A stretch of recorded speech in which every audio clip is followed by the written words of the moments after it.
has the Holy Spirit ever told you something and you'd be like, Shan, Johnny, like, are we fighting? Were we fighting before? So this happened to me sometime last month. I was meant to be preparing a sermon for church. And the theme for that month had to do with abundant rain. So my sermon had to be centered around rain or abundant rain, something like that. So I was praying to God and seeking the face of God for what to tell his people. And while I was praying, I hear him say something to my spirit that was like a stab in my chest. He said, why are you clamoring for the latter rain when you know you have no seed in the ground? Oof. So let me give you context of the former and the latter rain. When the children of Israel were leaving the land of Egypt, God told them, we'll see this account in the book of Deuteronomy chapter 10, verses 10 and 11, and also verse 14. He told the children of Israel that this land I'm taking you to will be flowing with milk and honey.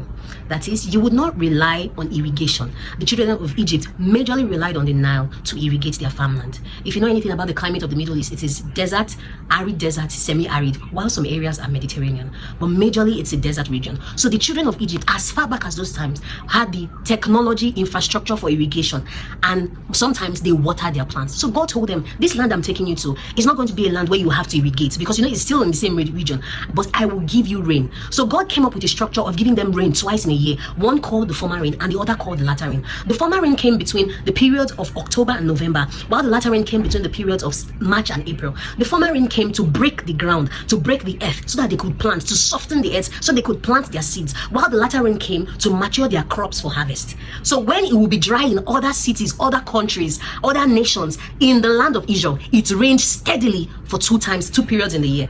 Imagine the type of rigging that God did for his people. He only told them, you know what, just obey my law. Because you know the devil is someone that is called the accuser of the brethren. He's like, why are you giving these people rain? He said, well, they are obeying me. So he had a reason. I said, if you want this covenant to continue, just continue to obey my law. Then I will constantly give you this latter rain, this former rain and latter rain. Now, back to my former point. Imagine somebody clamoring for latter rain when they have not previously sown in the former rain.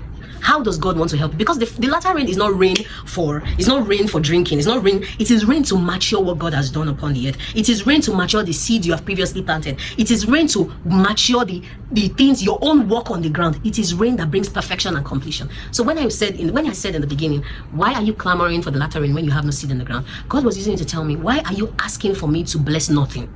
Why are you asking me to put supernatural on zero? Because 1 times 0 is 0, 10 times 0 is 0. Why are you asking me to do my own part when you haven't done yours? Now, we'll come back some other time to continue this topic of the former and the latter rain. But this is just a reminder that when you are praying for God to do his own part, make sure you have done your own part.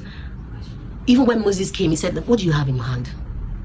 When Elijah got to the widow of Zarephath, it's like, what do you have at home? What have you done that God can bless?